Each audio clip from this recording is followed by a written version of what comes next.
A very good evening to you, ladies and gentlemen, guys and girls. It is an extreme privilege, pleasure, and honor to be with all of you once again for our Instagram live session this evening. I hope that all of you are doing well and staying safe, slowly moving back to normalcy in your respective cities, in your respective countries, in your respective lives.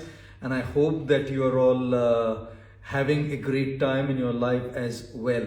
I'm so delighted to have all of you this evening for this live session, and I really want to thank you all for taking out your time and joining us this evening. I want to thank Archana. Thank you for joining us. Bristi, very grateful that you're with us today. Varsha and Avni, so happy that you've joined us. Raman Gulatia, I'm so happy to have you with us this evening as well. One of the things that we all want to do in our life is to be happy. If there be anything that's like the foundational premise of whatever it is that we do, we work ultimately to find happiness. We want to earn money ultimately to find happiness. We want to have good relationships ultimately to find happiness. We want to follow our passion, find our purpose ultimately to find happiness.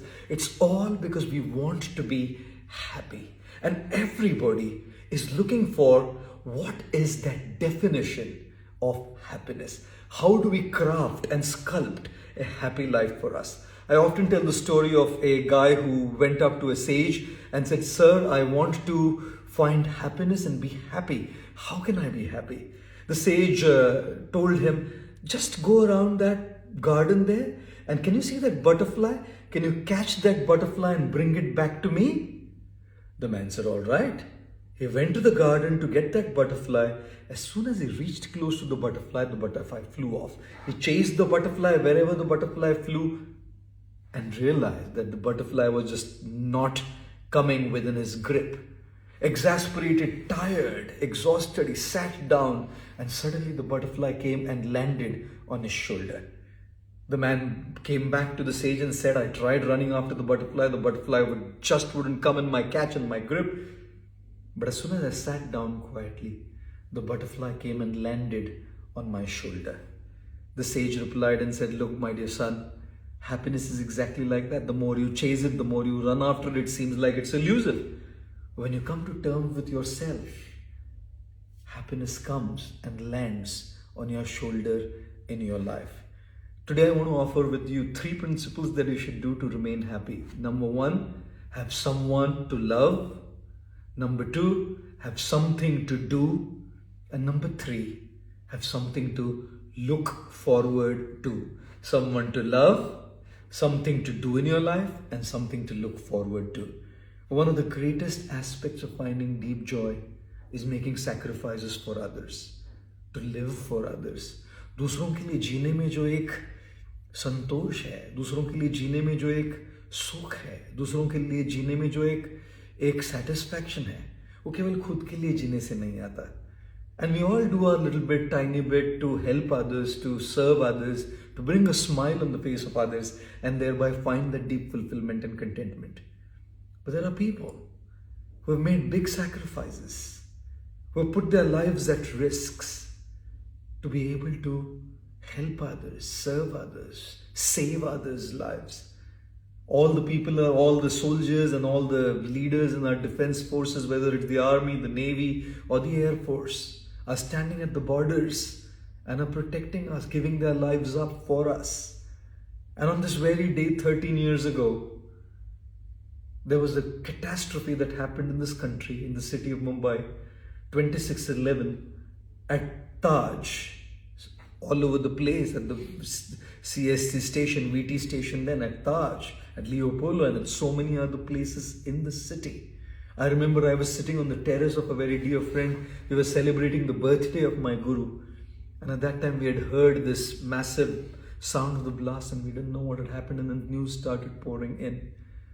But as more and more news started pouring in, we got to see the sacrifices made by the police constables, the sacrifices made by people at the Taj, the staff at Taj. There were over 600 plus guests attending function in the ballroom. There were over 600 plus guests staying at the Taj. probably 600 plus staff. Not a single staff member left. Not a single staff member gave up. They remained there for 3 days practically to help the guests out of this catastrophic tragedy and this catastrophic situation, a very painful situation. Hundreds of lives were lost, and such an attack is deeply and thoroughly condemned. But one such hero, standing there at Taj in Mumbai, did not leave for 3 days and kept assisting the guests to get out of this mess. He lost his wife. He lost his two sons, young sons, who were living right there in Taj on the top floor. He couldn't reach them. That man is none other but Karambir Kang. A couple of years back, I met him in New York. He moved to New York, Taj Group at the Pier in New York. I met him in New York City, and it was such a pleasure connecting with him. His sacrifice, his dedication, he lost his family, his wife, and his two kids, but still continued to keep giving himself to serve and save people at the Taj. What is it that makes such great people great? I would really like to invite Karambir Kang this evening and to get him to a session and listen to him and hear the story straight from him. What happened? What did he do? What was going on behind? And what was responsible for the way they did extend themselves to serve the people at Taj. So I'd like to invite Karambir and then have him join us. Give me a moment. We will just quickly get him to join us. Yeah, he's right there. He's right there, yeah. I'm just waiting for Karambir. Yeah, here we have. A very good morning to you, Karambir ji. Good morning and good evening to everyone. Yes, Karambir ji is currently in New York, so it's morning for him, and we are here in India, so we are running an evening here, just about getting to night now. But I'm so grateful, Karambir ji, that you've taken your valuable time out to join us this evening and share your reflections, your lessons, and your thoughts with us. I know that it's not an easy thing. It's an emotional experience. It's like reliving the whole thing that happened 13 years back. It's like sometimes PTSD, not easy to take those impressions off our mind. So I'm really, really grateful that you agreed to do this. And thank you so much for joining us this evening. And thank you so much for all the contributions you made to the lives of people on that day and continue to make in your own way today as well. So I would like to begin this evening's session by asking you to firstly share a little bit of your reflections and your experience of what happened on the 26/11 and what was going on, and tell us the story and tell us your takeaways from there. Sure. Thank you. Firstly, it's an honor to be with you. You are somebody greatly admired worldwide for the kind of message that you give out of positivity, and I think that's what the world needs in today's day and age. So thank you for what you do. So first of all, I just do want to say, that I do not think of myself as a hero, so that's the first thing. It's not me. It's the entire staff together. So I would like to be along with them. If they were heroes, then yes, then I'm one. But there is nothing special to me. I want to just clarify that. I just happened to be there that day. I happened to be in charge of the place, which brings a certain amount of responsibility. It's responsibility to the hotel that you're in charge of, responsibility to all the people, all your staff, to your company. So I think that is what it was. When that event happened, simultaneously all across, there were 1,500 people in the hotel that day. It was a very busy evening. We had functions galore. We had a house full of hotels. The hotel was full with lots of guests, and we had 300 to 400 staff working that evening. And it's just that, given the severity of the attacks, that the fact that all of us were unarmed and untrained, and something was unimaginable. We did not even know what was happening. It took us some time to really understand. It just started off with a few shots being fired, and somebody thought it's firecrackers, but unfortunately, it was two people who came in through our main door. Mind you, there was a warning earlier that there could be something like that happening. We took heed of that, and we had closed all the entrances of the Taj except one. But what can unarmed people do when people walk in with grenades and AK-47s? So that's how they entered, and then two other people joined in later. But all I can say is that the way everyone collectively in the company, at my hotel, staff who were unsupervised, put they suddenly were aware that there is danger and we need to protect. First thing we need to do is protect our guests, and that's what they did. And I guess there are various stories, cases in Harvard Business School and otherwise. So many of these questions still remain unanswered, as to why. Because I can just give you an example. I've had the privilege of addressing a few global leaders at Harvard Business School where they discussed this case. And, one of the questions I did happen to ask them was that, look, if that was to happen in your organization, an attack, what do you think, how would people respond? And I think globally, and everyone just says, oh, first thing would be, save yourself, run. Right. And that is how it would be. But this was not the case at the Taj. And but I think all of us, those who work for the Taj or the Tata Group, I guess we know why we didn't run.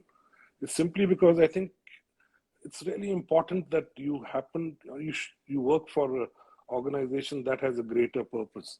And I sincerely believe that, all of us, when we contribute or whatever work we do, we work for a greater purpose than just profits. And that's a part of the DNA of the Tata Group, of the Taj, led by our leadership from Mr. Ratan Tata and our founder before him. So, as I said, it was difficult, but I think we all did what we thought was the right thing to do at that time. There was no other thought. Let's be here, let's stand our ground. We don't understand what's going on, but let's do whatever we can within our grasp. And, in various pockets all across the hotel, that's what we did that day. So it's a tough, difficult day, but it's just that it happened, and there's nothing, you could only react to it at that time. Right. I think some really key takeaways that you've shared, Mr. Karambir ji, that I really like the way you first, with great modesty, said, I don't even think I'm a hero, and that it was the team. Definitely, that's the quality of great personalities, the quality of good leaders, that, leaders don't want to just ever take credit. We want to share the credit with the team, and we say that we did it together and everybody is responsible for that. And like I often say that, we don't work for we work for a cause, not for an applause. So you Right. kind of took it as a responsibility, and the very fact that you brought up this point that the very ethos of the Tata Group was a purpose higher than yourself, a purpose higher than profit. And it was that purpose that was driving everybody to kind of, say, it's my duty and I need to kind of stand there and do it. Now, what really puzzles us a lot of times, and like you said rightly, there's a lot of case studies done on it. I read one by Dr. Rohit Joshi from, I think, Harvard again, a paper on the 2611 episode at Taj. Yes. But what puzzles us is most everybody there was extremely young. All your staff was extremely young. They had families, they had financial liabilities. You yourself had a family, and you were much younger then as well. Not to say that you're older now, but the fact that you sorry about that, so given that, what do you think could be the one is, of course, the purpose with the Tata Group, but do you think there could have been other factors that were responsible, which for that kind of a selflessness, that sense of duty, that sense of responsibility? Yeah. So I think to answer that very briefly, in our industry, there's this old saying which everyone knows: "Atithi Devo Bhava." That guest is God, and that is something that we are taught. It's ingrained into us as a culture, I would say, in India. So that is one. The other thing is that, when we talk about culture, I think it was the culture of the Taj and the Tatas of, when we welcome anyone to our company, we say welcome to the Taj family, welcome to the Tata family. Now, we don't use that word loosely. When we say family, we mean it's a family. So, I mean, I can give you various examples. In other organizations that, having worked in the US, it's very clear. It's your rules, regulations are written. If this is it, this is what you get. If this is it, that's it. But I think in our case, if somebody is really in trouble, and the rules do not cover them, those rules are then bent. Because I think it's what's more important than family, and who else will look after you? So I think there are various examples, and I think the biggest example is post the event in 26/11, the way the Taj and the Tata took care of not only the staff that was affected, but everybody else. I mean, who does that? And these are examples when you share here, especially in the Western world, people, they are boggled. Why would you do that? If your hotel was shut, is affected, you shut it, you let go of everyone, you preserve profits. But that did not happen. Correct. So I think it's just that in the case of the Taj and the Tatas, the actions speak louder than words. Correct. And that is there for everyone to see. And that is something that, I saw myself with my own eyes, that when it was presented to Mr. Tata that these are the few things we should do, and did he say, is this enough? I mean, who asked that? Is this enough what we are doing? What more can we do? So I think it's as I said, the culture comes right from the top. And the higher you go, the more you're visible, and we see it every day in terms of the actions taken by our leaders. Yes. So I think it's all of this put together. To answer your question, I think it's a very strong culture where actions speak louder than words, rather than organizations will put amazing posters all over. We are this, we are that. But do you actually walk your talk? When the chips are down, are you there? And correct. I could say, even now, our industry has been plagued by this pandemic. We've been the worst affected, along with airlines and cruises. Yes. But again, I can say that the way our company and the Tatas have responded to this is extraordinary. And that would be another, case study altogether for a different time. Correct.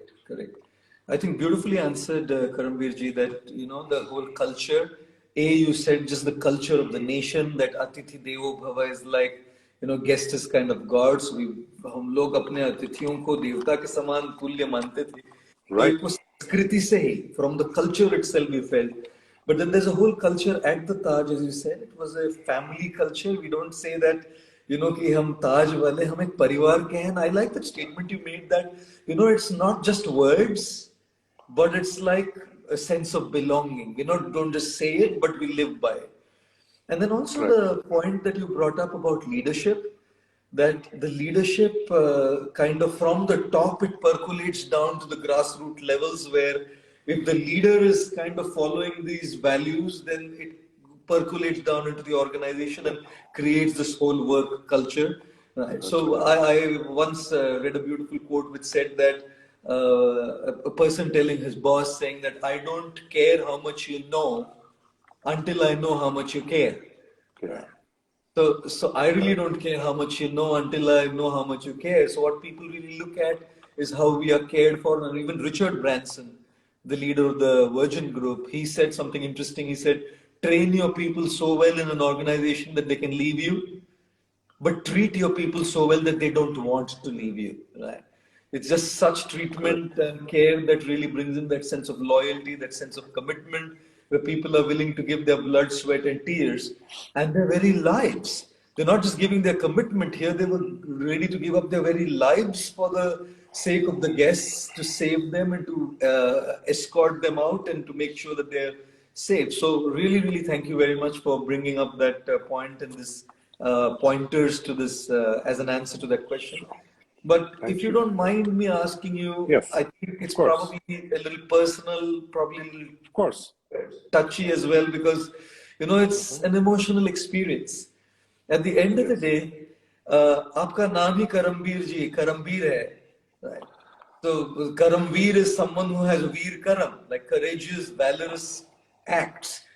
Now, having said that, the name is Karamveer and that's great, and we say all of that's true, and that sense of responsibility, sense of duty, sense of commitment, wanting to save others is all there. I'm sorry to ask this, I know it's a very emotional question, but Sure. when your family is stuck, when your wife and your kids, young kids, are stuck up there, and when you find yourself in such a helpless predicament, I mean, I can't even begin to come anywhere close to understand what it feels like. I can't even come anywhere close to see like what does it feel like. So I'm just wanting to, if you don't mind, Sure. Thank you. ask you, that your emotional journey in the situation where there's such a conflict between duty and personal life and family, and then you don't know what to do, you don't know what decisions to make at such a point in time. You need clarity. How did you do that? And what was the thing that you were kind of thinking? Well, you know, uh, hindsight is 2020. They say. I've relived it so many times in my life. What could I have done? Uh, and you replay all that in your mind. But the fact is, what's happened has happened. At that time, given the situation, given the information, given what was going on, truly believe that I did what I could at that time, and I think I just did the right thing to be able to save whoever I could. I truly believe that the safest place at that time was to stay where you are. That's what I told billions of I mean hundreds of guests who I was also dealing with, and with the staff at that time, that stay where you are, stay quiet. You have people roaming around, and they would moment they would see anyone, they would just shoot you. So, and I truly believe that help would come quickly, and we'd be able to neutralize 2 to 4 people. Uh, Unfortunately, it panned out very differently. By the time help came, we had a little help from the local police, but it was woefully inadequate at that time, given the kind of weaponry they possessed vis-a-vis what we had. And by the time help came from the NSD, it was way too late. And I think as a nation, I hope we have learned those lessons.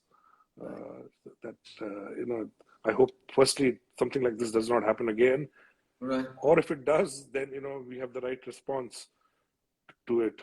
But it's just that at that time, as I said, uh, I just thought that I just did what was the right thing to.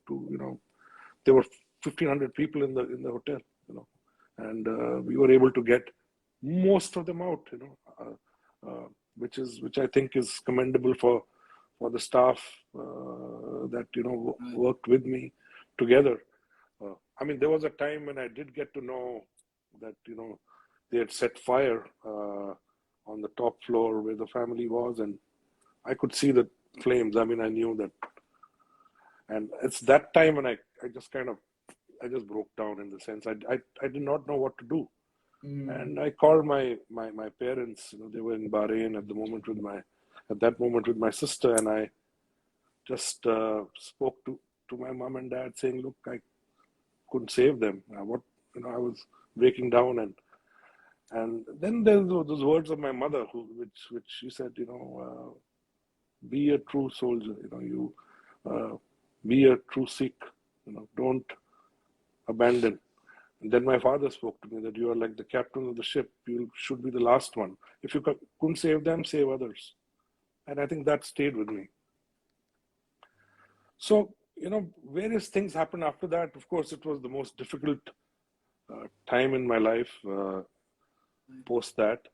And the recovery, was not easy. But we opened the hotel after 21 days, you know, of that.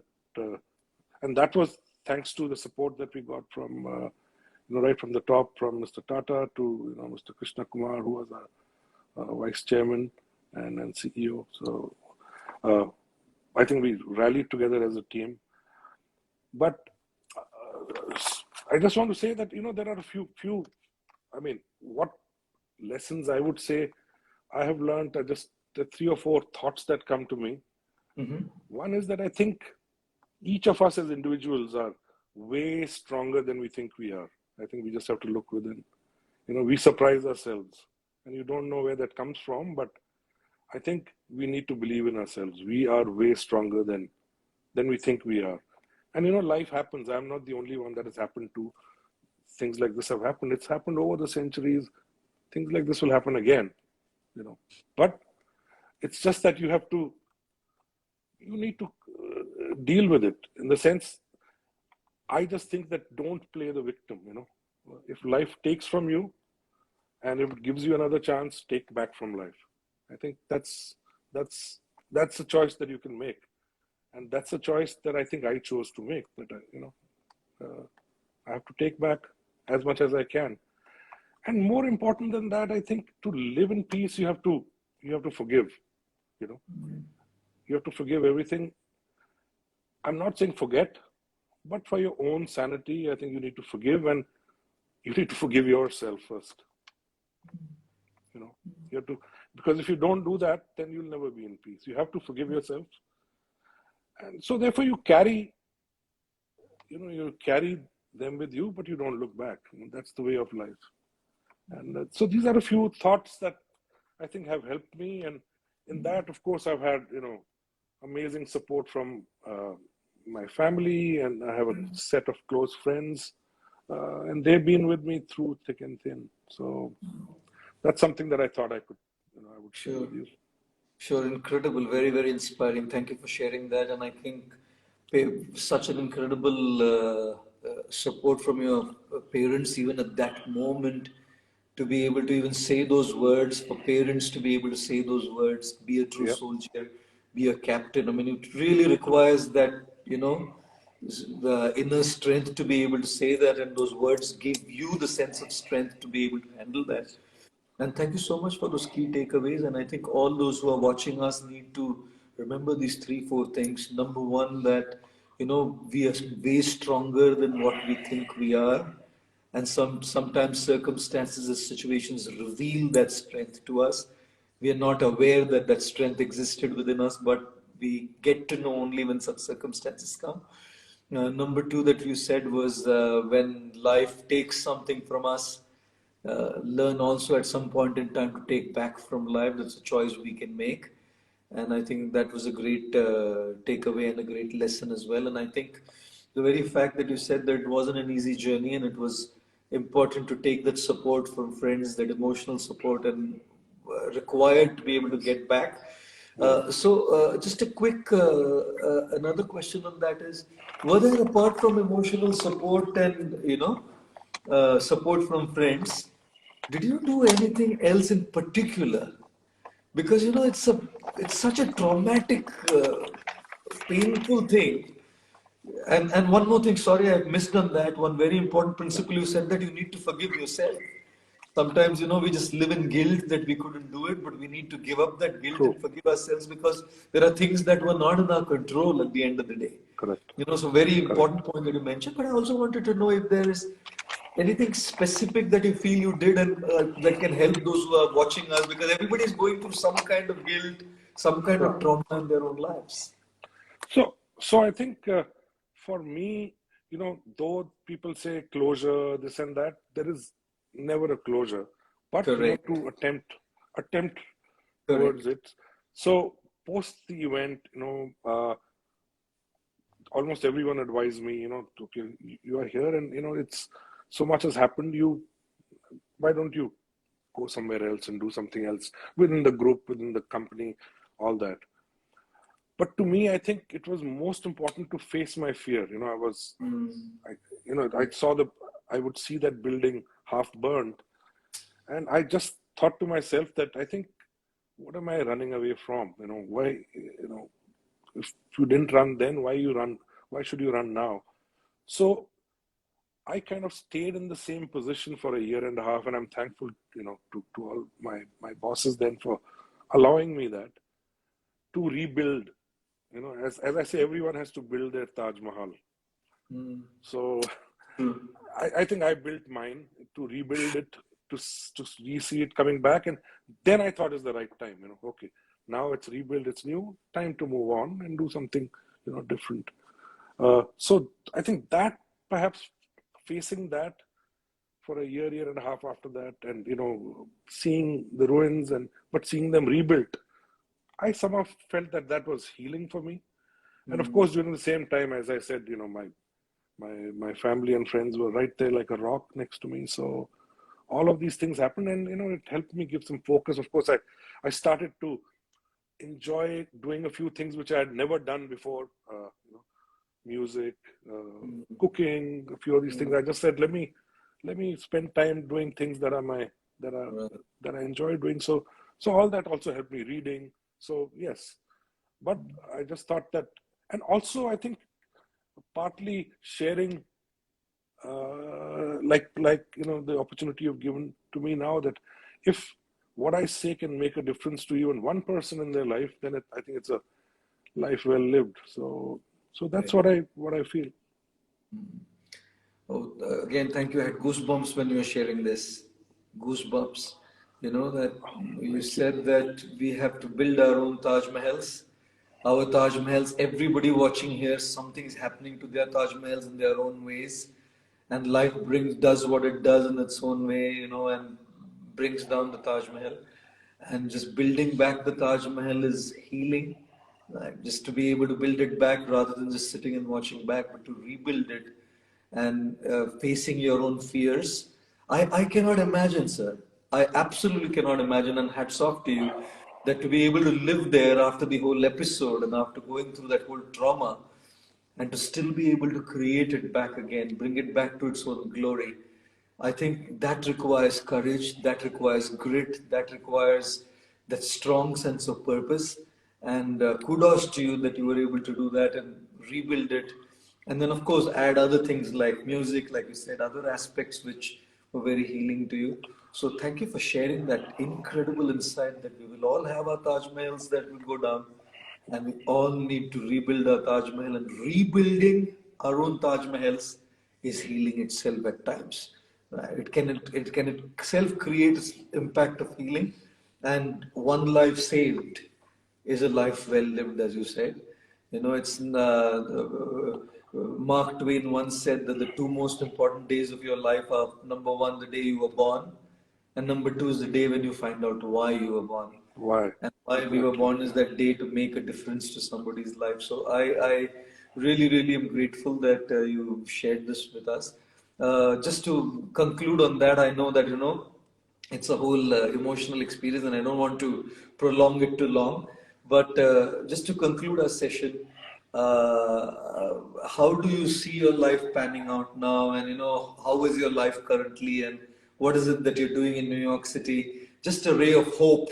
26/11 was a disaster, but in that disaster, you created hope, you rebuilt your life, and that's such an Yes. inspiration to us, and that's what makes you a hero indeed. So, some parting Well, words on that.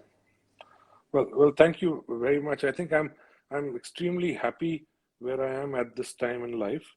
I think this is exactly where I wanted to be. Okay. Uh, I just think that in life one seeks some peace, and a place where again, where you are able to be yourself, which I think at this moment this place allows me to be.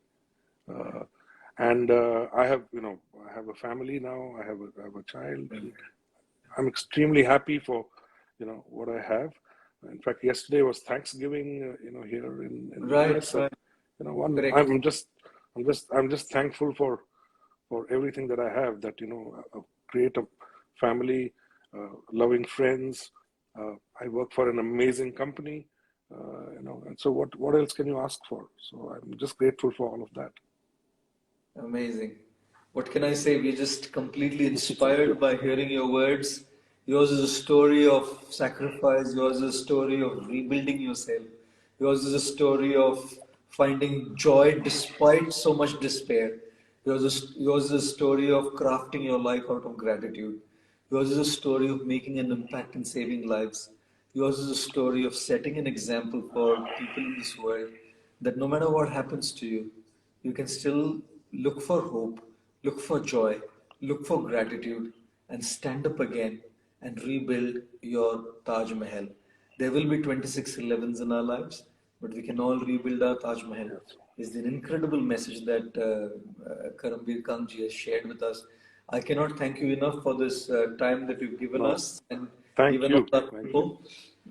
I'm sure everybody who's watching and has seen this has been left very inspired and have been left their spirits being uplifted. And I'm sure that these words of yours will help them in rebuilding their Taj Mahals. I look forward to seeing you in New York when I come next, and Of I'll come course. down to the pier and we can meet. And if you come down to Bombay, do Absolutely. let us know. I And surely we're will. really, really happy to meet you again. Yeah. Thank, thank you so much, and thank you for this opportunity, and I'm grateful. Thank you. Thank you very much. You have a great day ahead. Thank you. Thank you. You too, sir.